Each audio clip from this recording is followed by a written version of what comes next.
আসসালামু আলাইকুম, কেমন আছেন সবাই? আশা করি ভালো। আজকে আমি অনেক মজাদার একটি পিঠা রেসিপি করব, সেটা হচ্ছে তালের পিঠা, তালের ভাপা পিঠা। ভাপে তৈরি করব এটা। খুবই সহজভাবে করেছি। আপনারা জাস্ট কয়েক ঘন্টা রেস্টে রেখে কীভাবে আপনারা এই পিঠাটি তৈরি করবেন সেই রেসিপিটি করে দেখাচ্ছি। খুবই সহজভাবে করেছি, আশা করছি আপনাদের ভালো লাগবে। এই তালের সিজনে যদি আপনারা তালের পিঠা তৈরি না করেন তাহলে কি হয়? তাই এই মজার তালের পিঠাটি একবার হলেও ট্রাই করবেন। আর এ টু জেড রেসিপি যদি আপনারা ফলো করেন আমার, তাহলে আশা করছি যাদের হয় না তালের পিঠা তারাও কিন্তু তৈরি করতে পারবেন। Trust me. দেখুন আমি একটি ভেঙে দেখাচ্ছি কতটা পারফেক্ট হয়েছে, কতটা ফ্লাফি হয়েছে, সফট হয়েছে। দেখুন কতটা সফট। আপনার যদি সব কিছু ঠিকঠাক থাকে তাহলে আশা করছি আপনাদেরটাও পারফেক্ট হবে। আমি এখানে আতপ চাল নিয়েছি আর হাফ কেজি পরিমাণ। একদম আতপ চালটা দেখুন ভালো, আমি 2 ঘন্টা ভিজিয়ে রেখে ভালোভাবে ক্লিন করে পানি ঝরিয়ে এটা আমি ব্লেন্ডার করে নিয়েছি। আপনার চাইলে শিলপাটায় বেটে নিতে পারেন, শুকনো চালের গুঁড়া দিয়েও করতে পারেন, কোনো সমস্যা নেই।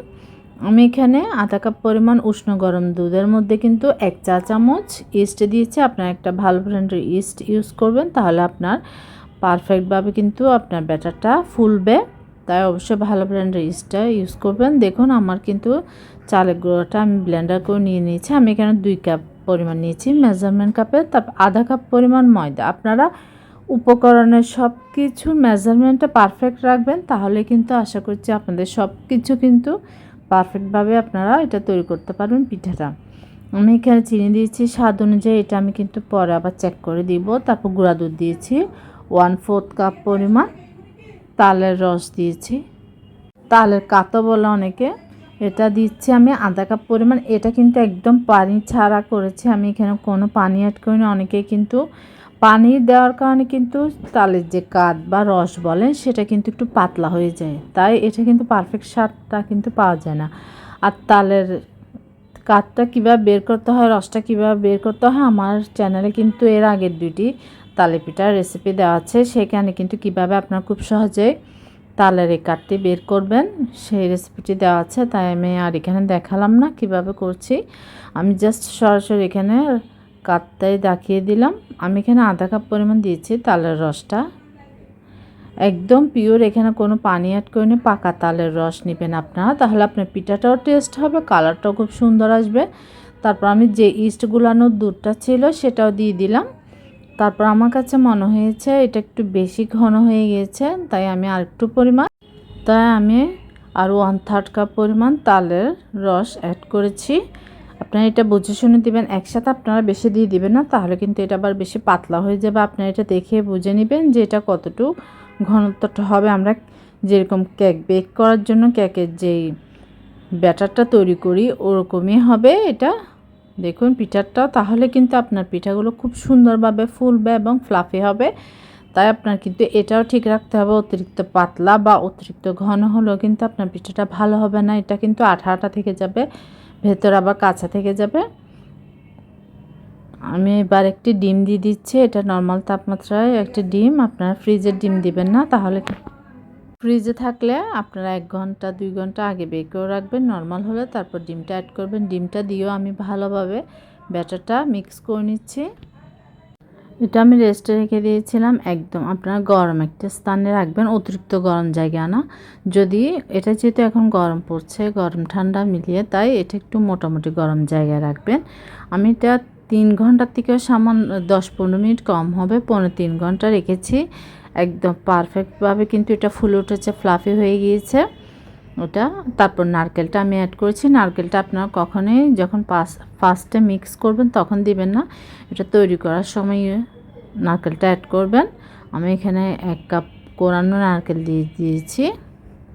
এবার আমি পিঠাটা তৈরি করে নেব। দেখুন মাশাআল্লাহ কতটা ফুলে উঠেছে, আপনাদেরকে দেখিয়ে দিচ্ছি। এটা হয়তো বা ক্যামেরায় অতটা বোঝা যাচ্ছে না, কিন্তু পিঠা দেখলে আপনারা বুঝতে পারবেন যে আমার ব্যাটারটা কতটা ফুলে উঠেছে, কতটা ফ্লাফি হয়েছে। পিঠাগুলো মাশাআল্লাহ সেরকম হবে, আপনারা দেখবেন। আমি এটা একদম ভরে দিবেন না, তাহলে কিন্তু এটা আবার যখন ফুল উঠবে বেক হওয়ার পর, যেহেতু আমি এটা ভাপে করব, তখন কিন্তু আবার অতিরিক্ত হয়ে গেলে এটা একদম উঁচু হয়ে যাবে। তাই আপনারা এটা সামান্য একটু জায়গা খালি রেখে এখানে দিয়ে দিবেন। এরকম ছোট ছোট আমি কাপ কেকের মোল্ড নিয়েছি, ভাপা পিঠার মোল্ড নিয়েছি। আপনারা চাইলে চায়ের কাপেও তৈরি করতে পারেন বা কোনো টিফিন যে আমরা পুডিংয়ের জন্য নিই সেরকমও, কিন্তু আমার কাছে মনে হয় এরকমভাবে করলে খুব সহজে হয়ে যায়, সময়টাও কম লাগে। দেখুন আমি কিন্তু এখানে নারকেল এবং কিশমিশটাও ইউজ করব, কিন্তু আমি ব্যাটারের মধ্যেও কিন্তু নারকেলটা দিয়েছি যেন খাওয়ার সময় নারকেলটা মুখের মধ্যে লাগে, তাই আমি নারকেলের পরিমাণটা বেশি দিয়েছি, খেতে ভালো লাগে। আপনারা আপনাদের মতো করে দিয়ে নেবেন। দেখুন আমার চ্যানেলে কিন্তু এর আগেও 2টি তালপিঠার রেসিপি দেওয়া আছে, আমি অন্যভাবে করেছি, আপনারা চাইলে এগুলো দেখে আসতে পারেন যার যেমন ভালো লাগে। কিন্তু খুব সহজে পারফেক্টভাবে ফুলকো কীভাবে আপনারা এই তালপিঠাটি তৈরি করতে পারেন সেই রেসিপিটি করে দেখা দিচ্ছি। খুবই সহজভাবে করেছি। আমি এখানে দেখুন একটি প্যানের মধ্যে অল্প পরিমাণ পানি দিয়ে একটি স্ট্যানার, এটা হচ্ছে রাইস কুকারের যে স্টিম করা স্ট্যানারগুলি থাকে সেটা দিয়েছি। আপনারা চাইলে যেই স্টিলের স্ট্যানারগুলি থাকে সেগুলো তো আপনারা দিতে পারেন, কোনো সমস্যা নেই, যার কাছে যেটা থাকে, কিন্তু প্লাস্টিকেরটা দিবেন না, তাহলে কিন্তু এটা গলে যাওয়ার অনেক সময় যদি অতিরিক্ত গরম হয়ে যায় তাহলে কিন্তু গলে যেতে পারে।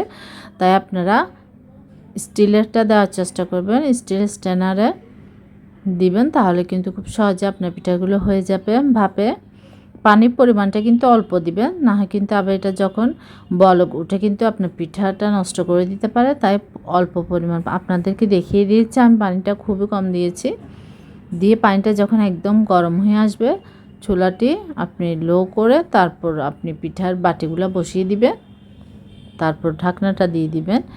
আমি যেহেতু এখানে একটি ছিদ্র আছে সেখানে আমি একটি কাগজ দিয়ে দিয়েছি যেন ভাপটা বাইরে বের হতে না পারে। পিঠাটা পারফেক্টভাবে ফুলে ওঠে। আমার 10 মিনিট সময় লেগেছে 4টা পিঠা হতে। দেখুন মাশাআল্লাহ কতটা, মাশাআল্লাহ দেখুন, এটা আপনাদেরকে আর বলতে হবে না যে আমার পিঠার ব্যাটারটা কতটা পারফেক্ট হয়েছে, সব কিছু কতটা পারফেক্ট হয়েছে, যার কারণে এত সহজে খুব সুন্দরভাবে পিঠাগুলো ফুলে উঠেছে। দেখুন হাত দিয়ে আমি চেক করছি, এটা কিন্তু হাতে লাগছে না, তার মানে আমার পিঠাগুলো হয়ে গিয়েছে। এবার আমি নামিয়ে নেব। নামিয়ে সাথে সাথে আপনারা বের করতে যাবেন না, যেহেতু তখন গরম থাকে, নরম থাকে, পিঠাটা ভেঙে যাওয়ার সম্ভাবনা থাকে। আপনার জাস্ট হালকা একটু ঠান্ডা হলে এরপরে কিন্তু আপনার ছুরি দিয়ে এটা আলতোভাবে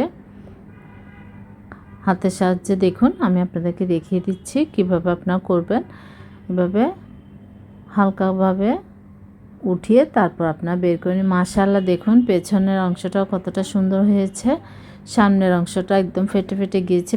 আপনি বুঝে নেবেন আপনার পিঠা যদি পারফেক্ট হয় তাহলে কিন্তু খুব সুন্দরভাবে বের হয়ে আসবে, আর এরকম খুব সুন্দর স্মুথ একটি পিঠা হবে। দেখুন আমি কিন্তু দেখিয়ে দিচ্ছি কতটা পারফেক্ট হয়েছে সামনে পেছনে।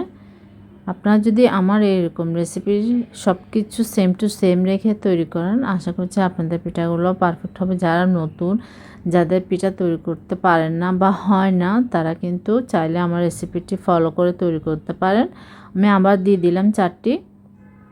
এভাবে করে কিন্তু আমি সবগুলো পিঠা তৈরি করে নিব খুব সহজে। প্রত্যেক 4টা পিঠাই আমার হতে কিন্তু 10 মিনিটের বেশি সময় লাগে না। আপনাদের মোলটা যদি বড় হয়, আপনারা যদি বড় কিছুতে তৈরি করেন বাটি বা মোল্ডে, তাহলে কিন্তু সময়টা বেশি লাগতে পারে, তাই বলে দিলাম।